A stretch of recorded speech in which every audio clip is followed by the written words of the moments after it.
Hello everyone, আমি Doel. Welcome back to my blog channel. আজ আমি যাচ্ছি দিদির বিয়েতে, আর এটা হচ্ছে আমার আউটফিট। কেমন লাগছে তোমরা কিন্তু জানিও আমাকে। তোমাদের সাথে না ফুল লুকটা আমি কিছুক্ষণ পর শেয়ার করছি। আমাদের বাড়ি থেকে লজটা কিন্তু অনেকটা দূরে, তাই অনেকটা যেতে হবে। তো আমরা কিন্তু খুব জলদি জলদি রেডি হয়ে গেছি, কারণ অনেকটা দূরে আর বিয়ে কিন্তু অলরেডি বসে গেছে। তাহলে চলো ফটাফট বেরিয়ে পড়ি, কিছুক্ষণ পর দেখা হচ্ছে। ওখানে পৌঁছাতে অনেক দেরি হয়ে যায়, দেখতেই পাচ্ছ সন্ধে হয়ে গেছে। আর জায়গাটা এত সুন্দর করে সাজিয়েছিল, সবাই দেখে খুব সুনাম করছিল। দিদিরা যেহেতু ফ্ল্যাটে থাকে, তাই বিয়েটা বাড়ি থেকে দেওয়া সম্ভব ছিল না, তাই এই লজটা বুক করে। আর পাশে ডিজের জন্য সেট আপ তৈরি হচ্ছিল। কি যে নাচানাচি হয়েছে পরে তোমরা দেখতে পাবে। ভেতরে গিয়ে দেখি এখনো বিয়ে স্টার্ট হয়নি, আর আমাদেরকে তাড়াহুড়ো করে আসতে হলো। ভেবেছিলাম পুরো ভিডিওটা নর্মাল ভাবেই কথা বলবো, কিন্তু এত ওখানে গান চলছিল, কথা বললে হয়তো শুধু গানটাই শুনতে পেতে, তাই বাধ্য হয়ে ভয়েস ওভারেই আসতে হলো। আর ওই যে আমাদের জামাইবাবু বসে, আর বিয়ের মোটামুটি সব আয়োজন তৈরি। মণ্ডপটাও ভীষণ সুন্দর লাগছে দেখতে। এখানে ফটো ভিডিও তোলার জন্য এত লাইট দিয়েছে যে আমার গরম লাগছিল ওই শীতকালে, বেশিক্ষণ দাঁড়িয়ে থাকাই যাচ্ছিল না। আর হ্যাঁ, আমাকে ছাড়া কেউই সোয়েটার পরে আসেনি, যেটা তোমরা পরেই দেখতে পাবে। জামাইবাবুকে দাঁড় করিয়ে দেওয়া হয়। বিয়ে দেখতে কিন্তু বেশ ভালো লাগে। এই যে এই রিচুয়ালসটা আমাদের বাড়িতে হয় না, তাই এটা তো প্রথম এখানেই দেখলাম। তারপর সবাই মিলে করলো বরণ। বিয়ে দেখলে বুঝবে প্রতিটা ফ্যামিলিতে আলাদা আলাদা নিয়ম। জায়গাটা এতটাই ছোট যে শুট করতে বড্ড অসুবিধা হচ্ছিল। কেউ এদিক থেকে ধাক্কা মারছে, আবার কেউ ওই দিক থেকে।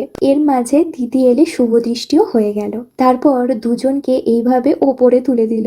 দিদি তো বারবার বলছিল আমি পড়ে যাব, নিচে নামো। এটাতে যে কি মজা হয়েছিল তোমাদেরকে যদি শোনাতে পারতাম। আর এই ক্লিপগুলো নেওয়ার জন্য আমি টুলের ওপর চেপে শুট করেছি। কি করি বলো, হাইটটা আমার খুবই শর্ট, আর আমার ফ্যামিলিতে সবার হাইট বড্ড বেশি। তারপর শুরু মালা বদল। এই ক্লিপটা আমার দাদা নিয়েছে, কারণ আমি তো সামনে যেতেই পারছিলাম না। এই মালাটা ওরা নিজেরা কাস্টমাইজ করে আনিয়েছে। আর হ্যাঁ, এইভাবে দুজনকে দাঁড়িয়ে থাকতে হচ্ছিল ফটো তোলার জন্য। আচ্ছা, তোমরা কি ভাবছো এখন কটা বাজে? সবে 6টা বাজছে। দিদির বিয়েটা পড়েছিল গোধূলি লগ্নে, তাই সন্ধে হতে না হতেই বিয়ে হাফ কমপ্লিট। সিঁদুর দানটা কিন্তু আমি এইভাবে টিভি দেখেই রেকর্ড করেছি, কারণ ওখানে আর দাঁড়ানো যাচ্ছিল না, আর একটু হলে চেপেই দিচ্ছিল। এটা কিন্তু একটা স্মরণীয় মুহূর্ত। আর হ্যাঁ, এইভাবে না তাকিয়ে সিঁদুর পরানোটা সত্যিই চাপের। বিয়ে শেষ হলে চললো প্রচুর নাচানাচি। আমি কিন্তু ডান্স করতে পারিনি না, তাহলে আমার ভিডিওটা কে তুলে দিত? তোমরা একটু দেখে নাও আর শুনে নাও কেমন সবাই এনজয় করেছে।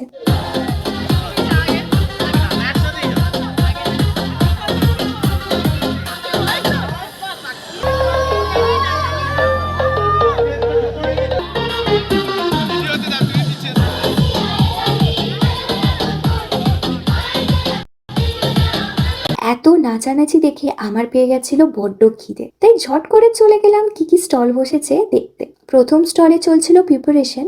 এই ঠান্ডাতে গরম গরম চিকেন 65 আমি আর দাদা দুজনেই নিয়ে নিলাম 1 প্লেট করে। কি যে ভালো করেছিল, আর আমি গরমটাই মুখে ভরে নিয়েছিলাম। ও হ্যাঁ, আমি কিন্তু 3 প্লেট খেয়েছি, কেউ কিন্তু আমাকে কিছু বলো না। বাকি আরো যা স্টলে ছিল সেগুলো একটু একটু ট্রাই করেছি, সেগুলো তোমরা শর্টসে দেখতে পাবে। ভেতরে ঢুকে দেখি পিসি আর দাদা মালা চুরি করছে, আর তাই জোরকে হাতে নাতে ধরার জন্য রেকর্ড করে রেখেছি।